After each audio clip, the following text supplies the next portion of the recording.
અને તમારી favourite innings અત્યાર સુધી તમારી પોતાની કઈ રહી છે?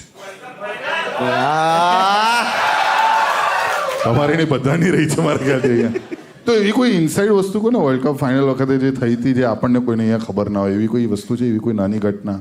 ફાઇનલની ઇનિંગ બેસ્ટ ઇનિંગ, એ તો જવાબ બી સાંભળી દીધો તમે. મને પૂછ્યું પણ ઓડિયન્સે આપી દીધો કે મારી બીજી હશે તોય મારથી નહીં કહેવાય કે ના ના મારી આ છે. એમાં 300 જીતેલો ને એટલા માટે. એ ઇનિંગ પહેલા એકચ્યુઅલીમાં મને નથી ખબર હું બેટિંગ કરવા જવાનો છું. અને મારી એવી આદત છે, બેટિંગ જ્યારે મેચ ચાલુ થાય ને, જ્યારે આપણું બેટિંગ આવે તો બેટિંગમાં હું ફર્સ્ટ ઓવર જોઈને પછી અંદર જતો રહું.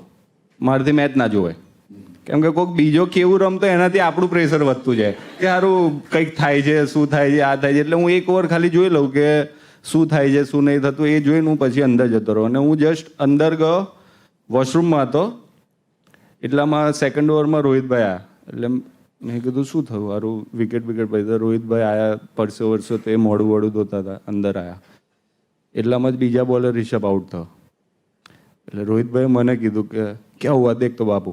તો હું ગયો અને ત્યાં રિવ્યૂ ચાલતું હતું એનું, જે બેટે વાગેલું. અને મેં કીધું રિષભ કદાચ આઉટ થયો. મેં વિડીયોમાં જોયું, મેં કીધું આઉટ જ લાગે છે, કદાચ રિવ્યૂ લીધો જ અમ્પાયરનું. તો એટલામાંથી બહાર આઉટ થયો અને ચહલ બી દોડતો આવ્યો. અને રોહિતભાઈ એ પહેલાં જ મને અંદર કીધું એક કામ કર, તું પેડ પહેન લે. અને પેલો ચહલ આવ્યો દોડતો મને કે ભાઈ રાહુલ સરને બોલાય કે તું રેડી રહે, તું નેક્સ્ટ જા સકતા હે. અને ત્યાર તો હું રેડી નહોતો, એટલે સૂર્યા ગતો રહ્યો. અને પછી હું જસ્ટ હજુ તો પેડ પહેરતો હતો ને જસ્ટ રેડી થઈને બહાર નીકળતો, મેં હું બહાર જઈને બેસું, મારું કદાચ નેક્સ્ટ જવાનું છે તો.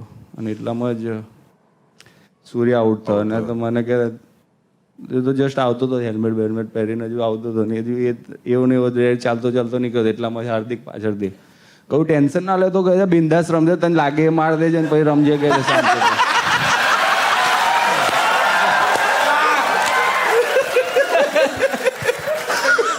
મેં કશું વિચાર્યું જ